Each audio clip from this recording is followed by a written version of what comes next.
आज हम लोग जीव विज्ञान के कुछ महत्वपूर्ण प्रश्नों पर चर्चा करेंगे। चलिए अपने प्रश्न पर चलते हैं। जीव विज्ञान के जनक कौन हैं? पहला प्रश्न हमारा है, जीव विज्ञान के जनक कौन हैं? इसका उत्तर हो जाएगा जीव विज्ञान के जनक अरस्तू हैं। इसके आगे बढ़ते हैं। क्वेश्चन नंबर 2 है, वनस्पति विज्ञान का जनक कौन है? वनस्पति विज्ञान का जनक थियोफ्रेस्टस थे। आगे बढ़ते हैं, थोड़ा स्पीड में चलेंगे क्योंकि प्रश्न ज़्यादा है। बायोलॉजी शब्द का प्रयोग सर्वप्रथम किसने किया था? बायोलॉजी शब्द का सर्वप्रथम प्रयोग किसने किया था? इसका उत्तर हो जाएगा लैमार्क तथा ट्रेविरेनस ने। आगे बढ़ते हैं, सवाल नंबर 3 है, शरीर में खून की कमी होने को क्या कहते हैं? शरीर में खून की कमी के होने को क्या कहते हैं? एनीमिया कहते हैं। अगला क्वेश्चन है, क्वेश्चन नंबर 4, BCG का टीका किस रोग से बचाव करता है? BCG का टीका किस रोग से बचाव करता है? क्षय रोग से बचाव करता है। अगला सवाल है, श्वसन का नियंत्रण मस्तिष्क के किस भाग से किया जाता है? इसका उत्तर हो जाएगा मेडुला ऑब्लांगाटा। आगे बढ़ते हैं, अगला क्वेश्चन है, कौन सा हार्मोन्स लड़ो और उड़ो हार्मोन्स कहलाता है? इसका उत्तर हो जाएगा एड्रीनलिन हार्मोन्स। अगला क्वेश्चन है, पेनिसिलिन की खोज किसने की थी?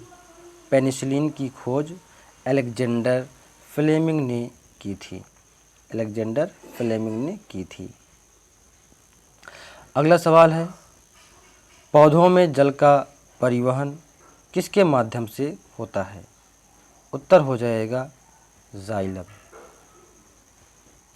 अगला सवाल है, गाजर का रंग किसकी मौजूदगी के कारण होता है?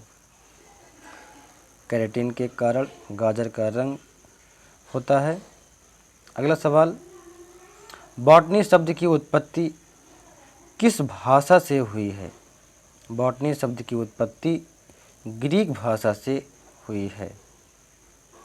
अगला प्रश्न है, फाइकोलॉजी में किसका अध्ययन किया जाता है? फाइकोलॉजी में शैवाल का अध्ययन किया जाता है।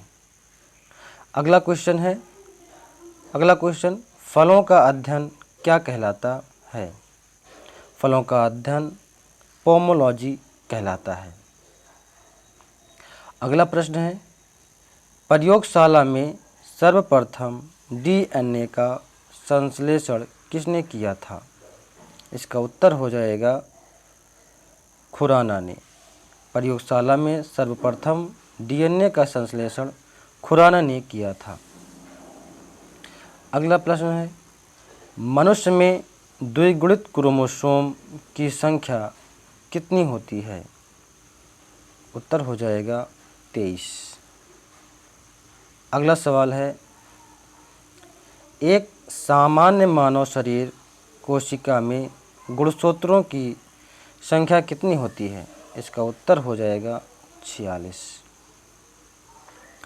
अगला सवाल है, मनुष्य में नर का गुणसूत्र सम्मिश्रित होता है XY। इसका उत्तर होगा XY।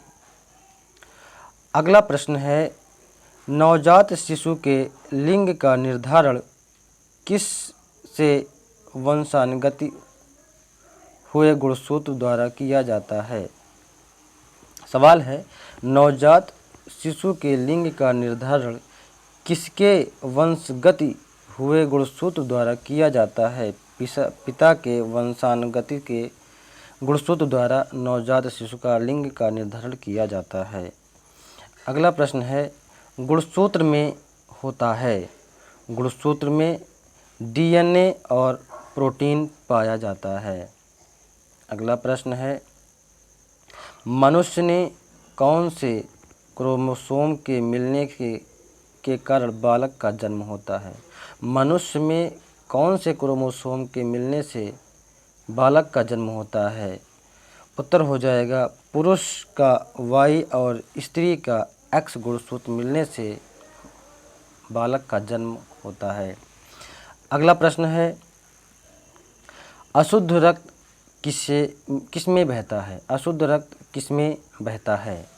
उत्तर हो जाएगा शिराओं में। अगला प्रश्न है, मनुष्य के शरीर में सबसे बड़ी ग्रंथि कौन सी है? उत्तर हो जाएगा यकृत। अगला प्रश्न है, मनुष्य में मादा जननांग अंग से किस हार्मोन्स का स्राव होता है? उत्तर हो जाएगा मनुष्य में मादा जननांग अंग से रिलैक्सिन हार्मोन्स का निर्माण होता है।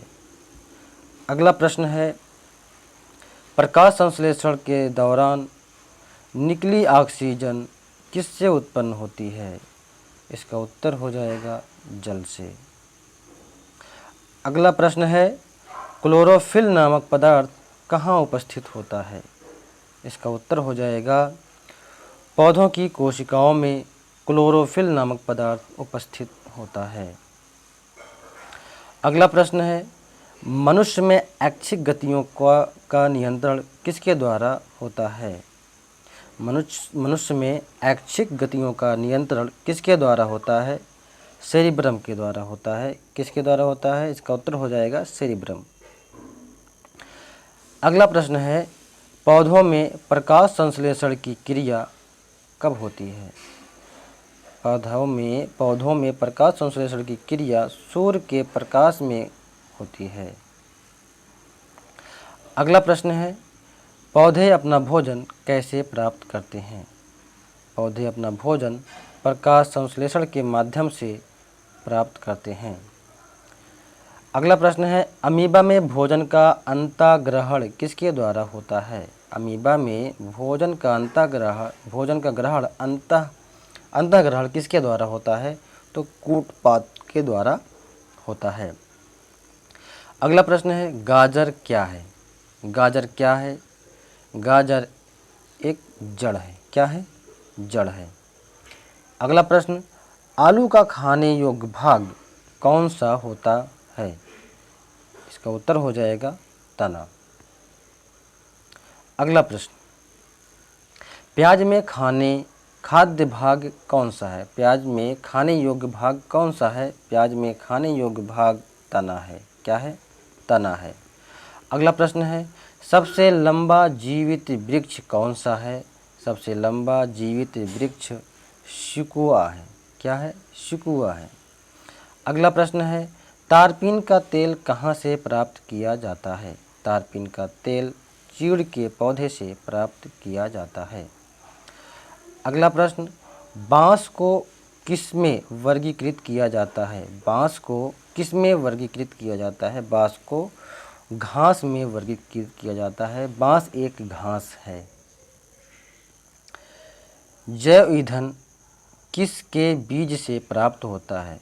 जैव ईंधन किसके बीज से प्राप्त होता है? जैट्रोफा के बीज से प्राप्त होता है। अगला प्रश्न है, पादप रोगों का सबसे उत्तरदायी कारक कौन सा है? पादप रोगों का सबसे उत्तरदायी कारक कौन सा है? इसका उत्तर हो जाएगा फफूंद। अगला प्रश्न है, हरित बाली रोग किस फसल से संबंधित है?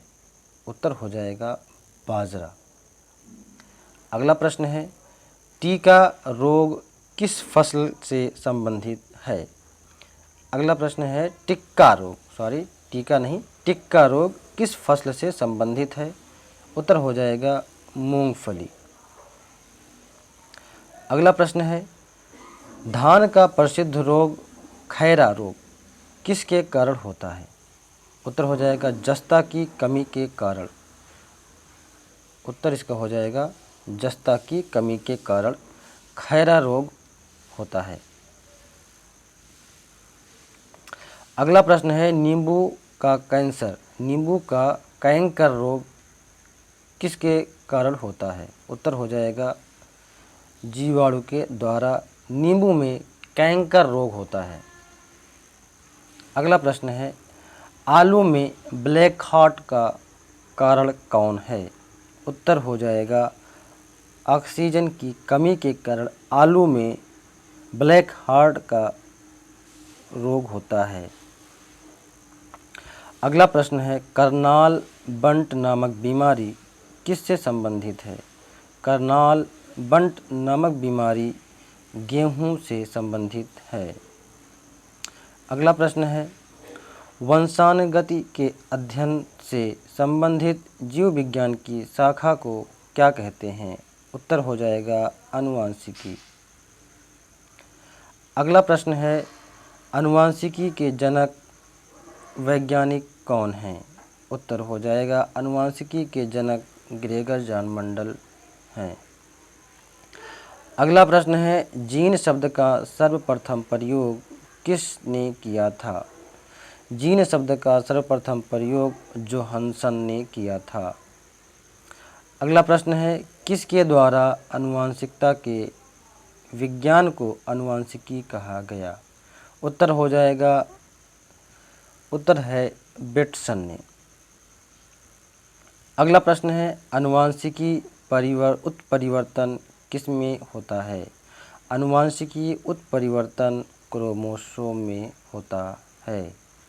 अगला प्रश्न है, मनुष्य के शरीर में कुल कितनी हड्डियां होती हैं? मनुष्य के शरीर में कुल 206 हड्डियां होती हैं। अगला प्रश्न है, मानव शरीर की सबसे छोटी हड्डी कौन सी है? मानव शरीर की सबसे छोटी हड्डी स्टेपेज है। मानव शरीर की सबसे लंबी हड्डी कौन सी है? मानव शरीर की सबसे लंबी हड्डी फीमर है। अगला प्रश्न, मानव शरीर के किस अंग की हड्डी सबसे लंबी होती है? मानव शरीर की सबसे लंबी हड्डी जांघ की होती है। लार में कौन सा एंजाइम पाया जाता है? लार में टाइलिन एंजाइम पाया जाता है। अगला प्रश्न है, पेट में भोजन को पचाने के लिए किसकी खास आवश्यकता होती है? पेट में भोजन को पचाने के लिए एंजाइम की आवश्यकता होती है। किसकी आवश्यकता होती है? एंजाइम की। अगला प्रश्न है, लार किसके पाचन में सहायक होता है? लार स्टार्च के पाचन में सहायक होता है। अगला प्रश्न है, सोते समय रक्तदाब में क्या परिवर्तन होता है? सोते समय रक्तदाब में परिवर्तन होता है, परिवर्तन यह होता है कि रक्तदाब घट जाता है, कम हो जाता है। अगला प्रश्न है, रुधिर दाब मापक यंत्र क्या है? उत्तर हो जाएगा स्फेग्नोमैनोमीटर। अगला प्रश्न है, स्वस्थ मनुष्य में प्रति मिनट हृदय स्पंदन कितनी बार होता है? एक स्वस्थ मनुष्य में हृदय स्पंदन लगभग 72 बार होता है। अगला प्रश्न है, मानव हृदय में कितने कोष्ठ होते हैं? मानव हृदय में 4 कोष्ठ होते हैं। अगला प्रश्न है, दौड़ लगाते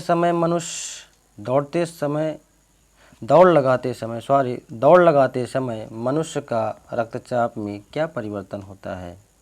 दौड़ लगाते समय मनुष्य के रक्तचाप बढ़ जाता है। मनुष्य का रक्तचाप बढ़ जाता है, मतलब हृदय गति बढ़ जाती है। मानव शरीर में रुधिर बैंक का कार्य कौन करता है? मानव शरीर में रुधिर बैंक का कार्य प्लीहा करता है।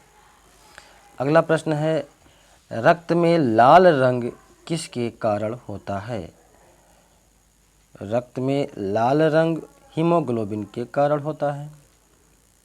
अगला प्रश्न है, हीमोग्लोबिन किसका महत्वपूर्ण घटक है? हीमोग्लोबिन आरबीसी मतलब रेड ब्लड कॉर्पसेल्स का महत्वपूर्ण घटक है। अगला प्रश्न, मानव शरीर का रक्त बैंक किसे कहा जाता है? मानव शरीर का रक्त बैंक प्लीहा को कहा जाता है। यह प्रश्न रिपीट हो गया है, इसके लिए सॉरी।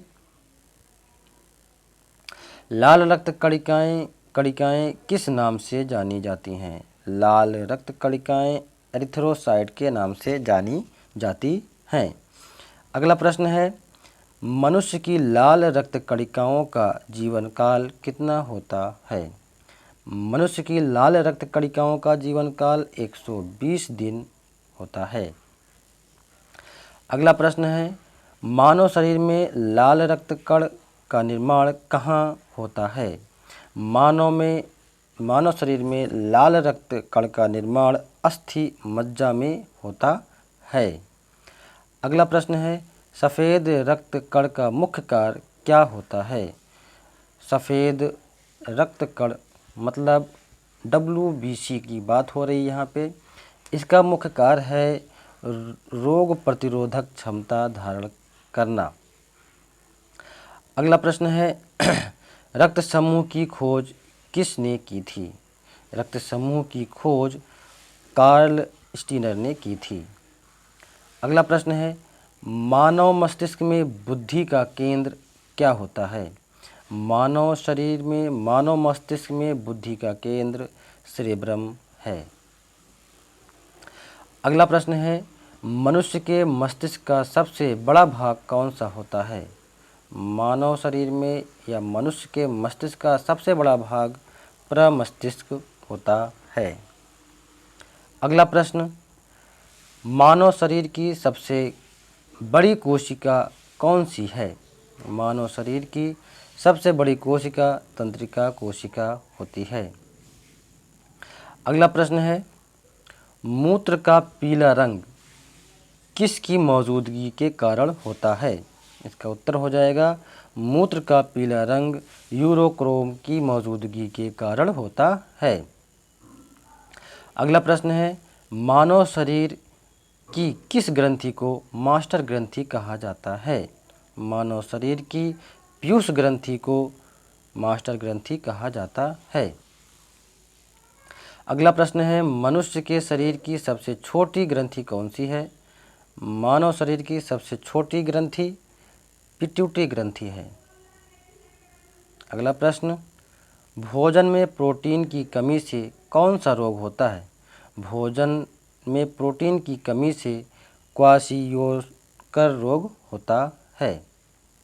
अगला प्रश्न है, कुत्ते के काटने से कौन सा रोग फैलता है? कुत्ते के काटने से रेबीज रोग फैलता है। अगला प्रश्न है, सेब में कौन सा तत्व अधिक पाया जाता है? सेब में लोहा नामक तत्व अधिक पाया जाता है। अगला प्रश्न है, ऊर्जा उत्पादन के लिए कोशिका प्रायः किसका उपयोग करती है? उत्तर हो जाएगा ग्लूकोज। अगला प्रश्न है, पेप्सिन नामक एंजाइम शरीर की किस क्रिया में सहायता करता है? पेप्सिन नामक एंजाइम पाचन क्रिया में सहायता करता है।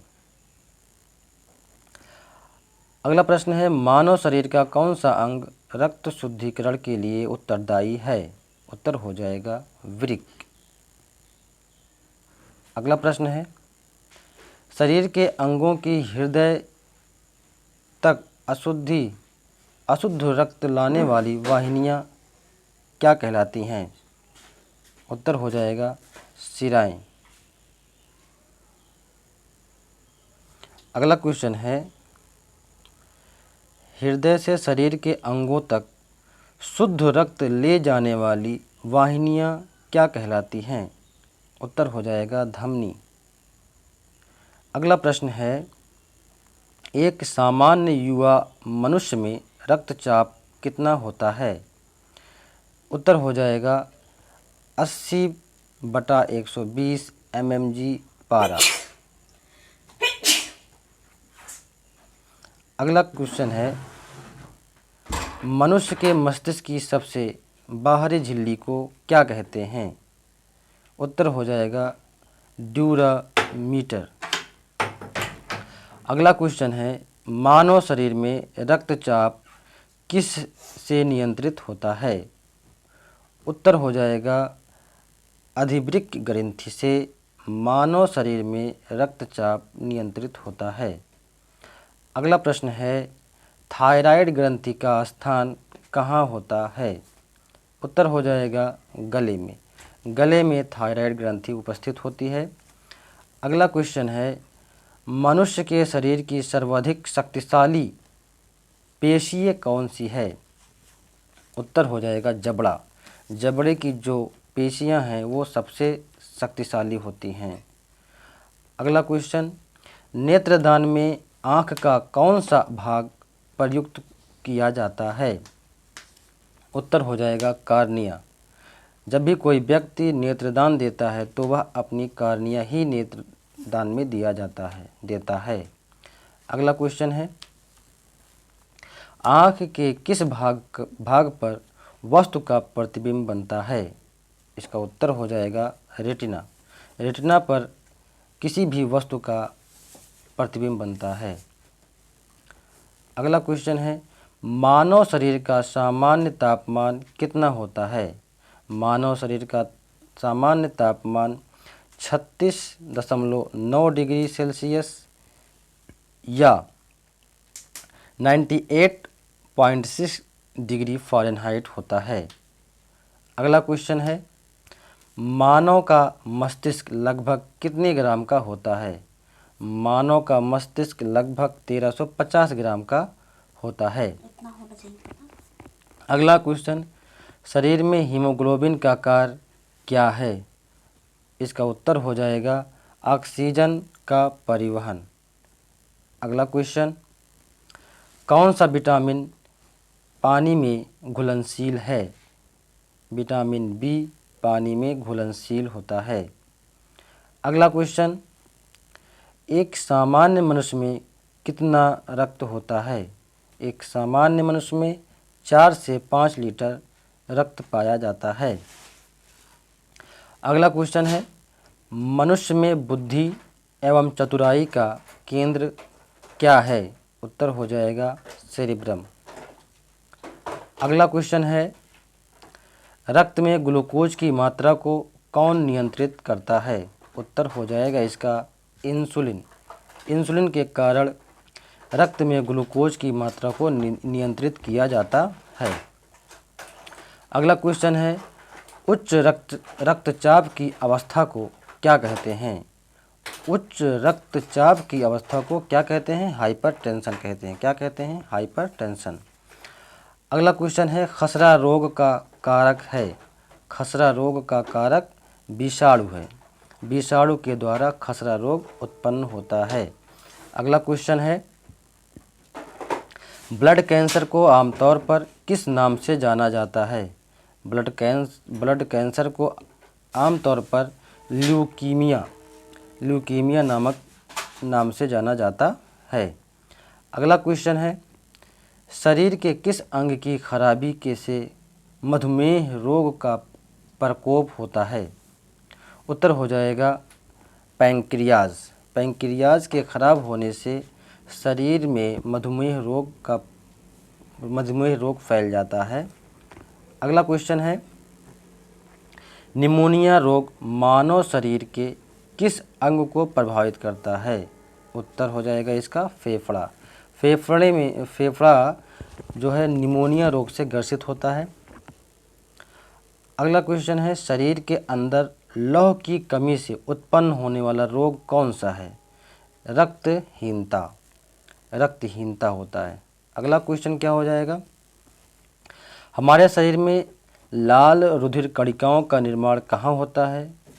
लाल रुधिर कणिकाओं का निर्माण अस्थि मज्जा में होता है। इसका उत्तर हो जाएगा अस्थि मज्जा। कुनैन किस रोग की दवा है? कुनैन मलेरिया रोग की दवा है। चलिए आगे बढ़ते हैं। अगला क्वेश्चन है, कौन सा जीव प्लेग रोग फैलाता है? उत्तर हो जाएगा चूहा। चूहे के कारण प्लेग रोग फैलता है। अगला क्वेश्चन है, मनुष्य शरीर में प्लाज्मा में मुख्य अंश क्या होता है? मुख्य अंश जल होता है। प्लाज्मा का जो मुख्य अंश है वो क्या है? जल है। अगला क्वेश्चन क्या होगा, शरीर के सारे ऊतकों को ऑक्सीजन कैसे प्राप्त होती है? उत्तर हो जाएगा रक्त के माध्यम से शरीर के सारे ऊतकों को ऑक्सीजन प्राप्त होती है। अगला क्वेश्चन है, शरीर में ऊतकों का निर्माण किससे होता है? उत्तर हो जाएगा प्रोटीन से। अगला क्वेश्चन, विटामिन शब्द किसने प्रतिपादित किया था? उत्तर हो जाएगा फंक महोदय ने विटामिन शब्द का प्रतिपादन किया था। अगला क्वेश्चन है, विटामिन ए की कमी से कौन सा रोग उत्पन्न होता है? उत्तर हो जाएगा रतौंधी। रतौंधी जो है विटामिन ए की कमी से होने वाला रोग है। अगला क्वेश्चन है, विटामिन सी का रासायनिक नाम क्या है? विटामिन सी का रासायनिक नाम एस्कॉर्बिक अम्ल है। अगला क्वेश्चन है, पित्त का स्राव किस ग्रंथि से होता है? पित्त का स्राव यकृत ग्रंथि से होता है। अगला क्वेश्चन है, कौन सा अंग केवल जंतु कोशिका में पाया जाता है, पादप कोशिका में नहीं पाया जाता? इसका उत्तर हो जाएगा कोशिका झिल्ली। कोशिका झिल्ली जो है वह पादप कोशिका में पाई जाती है, केवल जंतु कोशिका में पाई जाती है, जबकि पादप कोशिका में नहीं पाई जाती। अगला क्वेश्चन है, कौन सा अंग केवल पादप कोशिका में पाया जाता है तथा जंतु कोशिका में नहीं पाया जाता? इसका उत्तर हो जाएगा कोशिका भित्ति। कोशिका भित्ति जो है वह जंतु कोशिका में नहीं पाई जाती परंतु पादप कोशिका में पाई जाती है। अगला क्वेश्चन है, कोशिका भित्ति में मुख्य पदार्थ क्या पाया जाता है? कोशिका भित्ति में मुख्य पदार्थ सेलुलोज है। अगला क्वेश्चन है, कोशिका की रचना का मुख्य आधार क्या है? कोशिका की रचना का मुख्य आधार जीव द्रव्य है। अगला क्वेश्चन, प्रोटोप्लाज्म में पाया जाने वाला मुख्य पदार्थ क्या है? प्रोटोप्लाज्म में पाया जाने वाला मुख्य पदार्थ प्रोटीन है। अगला क्वेश्चन है, सूक्ष्म जीवों के अध्ययन को क्या कहा जाता है? सूक्ष्म जीवों के अध्ययन को जीवाणु विज्ञान कहते हैं। अगला क्वेश्चन है, विटामिन ई का रासायनिक नाम क्या है? विटामिन ई का रासायनिक नाम टोकोफेराल है। अगला क्वेश्चन, हृदय की धड़कन को नियंत्रित करने के लिए कौन सा खनिज आवश्यक है? उत्तर हो जाएगा पोटेशियम। पोटेशियम जो है वो हृदय की धड़कन को नियंत्रित करने में बेस्ट है, बहुत अच्छा है। अगला क्वेश्चन, टाइफाइड से शरीर का कौन सा अंग प्रभावित होता है? उत्तर हो जाएगा आंत। आंत जो है वह टाइफाइड से प्रभावित होती है। अगला क्वेश्चन है, मलेरिया मादा एनाफिलीज से फैलता है, इसकी खोज सबसे पहले किसने की थी? उत्तर हो जाएगा रोनाल्ड रॉस। अगला क्वेश्चन है, मनुष्य में सबसे लंबी कोशिका कौन सी है? मनुष्य में सबसे लंबी कोशिका तंत्रिका कोशिका होती है। अगला क्वेश्चन है, राइबोसोम किस प्रक्रिया में महत्वपूर्ण भूमिका निभाता है? राइबोसोम प्रोटीन संश्लेषण में महत्वपूर्ण भूमिका निभाता है। अगला क्वेश्चन है, पौधों द्वारा वायुमंडल में जल छोड़ने की क्रिया क्या कहलाती है? उत्तर हो जाएगा वाष्पोत्सर्जन। अगला क्वेश्चन है, गाय के दूध का रंग किसकी मौजूदगी के कारण पीला होता है? उत्तर हो जाएगा कैरोटीन के कारण गाय का दूध पीला होता है। अगला क्वेश्चन, घात करो और छिप जाओ नामक से विख्यात विषाणु कौन सा है? उत्तर हो जाएगा RSV विषाणु। अगला क्वेश्चन, दूध में कौन सा प्रोटीन पाया जाता है? दूध में केसिन नामक प्रोटीन पाया जाता है। अगला क्वेश्चन क्या हो जाएगा, रुधिर में श्वेत रक्त कणिकाओं की अत्यधिक मात्रा में उपस्थिति को रोग विज्ञान की भाषा में क्या कहते हैं? उत्तर हो जाएगा ल्यूकेमिया। अगला क्वेश्चन है, स्कर्वी रोग किसकी कमी से होता है? विटामिन सी की कमी से स्कर्वी रोग होता है। अगला क्वेश्चन है, कैल्शियम और फास्फोरस शरीर के किस अंग के लिए लाभकारी है? उत्तर हो जाएगा हड्डियों के लिए। अगला क्वेश्चन है, हरे पौधे हरे क्यों दिखाई देते हैं? उत्तर हो जाएगा क्लोरोफिल की उपस्थिति के कारण पौधे हरे दिखाई देते हैं। अगला क्वेश्चन है, कौन सा विटामिन बच्चों को रिकेट्स रोग से बचाता है? उत्तर हो जाएगा विटामिन डी। अगला क्वेश्चन है, हमारे शरीर में प्रोटीन का पाचन किस अंग में होता है? उत्तर हो जाएगा बड़ी आंत में प्रोटीन का पाचन होता है। अगला क्वेश्चन है, अमीबा किस किस्म का जीव है? उत्तर हो जाएगा इसका अमीबा एक कोश की जीव है। अगला क्वेश्चन, पौधों का जनन भाग कौन सा है? उत्तर हो जाएगा पुष्प। पुष्प के द्वारा पौधे जनन करते हैं। अगला क्वेश्चन है, कौन से रक्त समूह का व्यक्ति सभी को रक्त दान कर सकता है? उत्तर हो जाएगा ओ रक्त वाला व्यक्ति सभी को अपना रक्त दे सकता है। अगला क्वेश्चन है, कौन से रक्त समूह का व्यक्ति सभी से रक्त ले सकता है? उत्तर हो जाएगा ए बी रक्त वाला व्यक्ति सभी से रक्त ले सकता है। अगला क्वेश्चन है, फलों और सब्जियों में कौन सा विटामिन नहीं होता? उत्तर हो जाएगा विटामिन डी। ना तो फल में पाया जाता है और ना ही सब्जी में। विटामिन डी को हम सूर्य से ग्रहण करते हैं। अगला क्वेश्चन है, शरीर का शक्ति ग्रह मतलब पावर हाउस किसे कहा जाता है? उत्तर हो जाएगा माइटोकॉन्ड्रिया। अगला क्वेश्चन है, सबसे बड़ा अंडा किसका होता है? उत्तर हो जाएगा शुतुरमुर्ग का। शुतुरमुर्ग का अंडा सबसे बड़ा होता है। अगला क्वेश्चन है, मनुष्य में कितने गुणसूत्र होते हैं? उत्तर हो जाएगा 46 गुणसूत्र होते हैं। अगर जोड़ी में पूछा जाएगा तो 23 होते हैं। अगला क्वेश्चन, सामान्यतः किसके गुणसूत्र से बच्चे का लिंग निर्धारण होता है? उत्तर हो जाएगा पिता के गुणसूत्र से बच्चों का निर्धारण होता है। अगला क्वेश्चन है, सर्वप्रथम जीव की उत्पत्ति कहाँ पर हुई थी? उत्तर हो जाएगा जल में। अगला क्वेश्चन है, पुष्पों का अध्ययन कहलाता है एंथोलॉजी। क्या कहलाता है? एंथोलॉजी कहलाता है। अगला क्वेश्चन है, फलों का अध्ययन क्या कहलाता है? उत्तर हो जाएगा पामोलॉजी। अगला क्वेश्चन, जिन पौधे पर बीज बनते हैं किंतु पुष्प नहीं लगते क्या कहलाते हैं? उत्तर हो जाएगा अनावृतबीजी पौधे। अगला क्वेश्चन है, चेचक के लिए टीके का विकास किया था एडवर्ड जेनर ने। इसका उत्तर हो जाएगा एडवर्ड जेनर।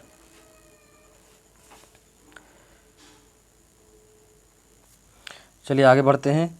अगला क्वेश्चन है, रेशम पालन कहलाता है। रेशम पालन क्या कहलाता है? सेरिकल्चर कहलाता है। अगला क्वेश्चन है, मानव शरीर की किस ग्रंथि को मास्टर ग्रंथि कहा जाता है? इसका उत्तर हो जाएगा पीयूष ग्रंथि। पीयूष ग्रंथि को मानव शरीर का मास्टर ग्रंथि कहा जाता है। अगला क्वेश्चन है, बच्चों में कैलोरी कुपोषण से कौन सा रोग होता है? बच्चों में कैलोरी कुपोषण से मेरास्मस रोग होता है। डियर, मेरे चैनल को लाइक शेयर सब्सक्राइब करें। धन्यवाद।